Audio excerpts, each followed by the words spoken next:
Peddapalli municipal పరిధిలోని చందపల్లి గ్రామంలో అగ్ని ప్రమాదం సంభవించింది. ఈ ప్రమాదంలో పొలంలో నిల్వ ఉంచిన వరిధాన్యం పూర్తిగా కాలిపోవడంతో బాధిత కుటుంబం తీవ్ర నష్టాన్ని చవిచూసింది. ప్రమాదంపై సమాచారం అందుకున్న ప్రభుత్వ విప్ విజయ రమణరావు ఘటనా స్థలానికి చేరుకుని బాధితులను పరామర్శించారు. ఈ సందర్భంగా ఆయన మాట్లాడుతూ అనుకోకుండా జరిగిన ఈ సంఘటన చాలా బాధాకరమన్నారు. నష్టపోయిన బాధితులకు ప్రభుత్వం అన్ని రకాలుగా సహాయం అందిస్తోందని తెలిపారు. ఈ ఘటనను ప్రభుత్వం దృష్టికి తీసుకువెళ్లి తగిన నష్టపరిహారం అందించేలా చర్యలు తీసుకుంటామన్నారు. అగ్ని ప్రమాదంలో జరిగిన నష్టాన్ని అంచనా వేయాలని అధికారులను ఆదేశించారు.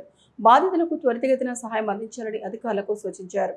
కాగా ప్రభుత్వం నుంచి నష్టపరిహారం అందాలని బాధిత కుటుంబాలు ఆశ వ్యక్తం చేశారు.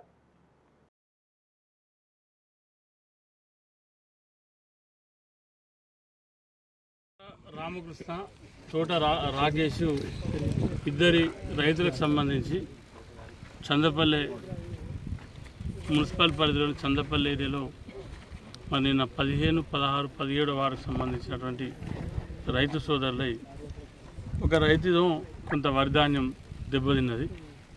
మరి రామకృష్ణ అనేటువంటి రైతుకు సంబంధించిన పొలం 2 ఎకరాలు ఉంటే పూర్తిగా 2 ఎకరాలు ధ్వంసం అయిపోయింది. మరి ఆ ఇద్దరి రైతులకు సంబంధించి ప్రభుత్వ పరంగా తప్పకుండా ఆదుకుంటాం.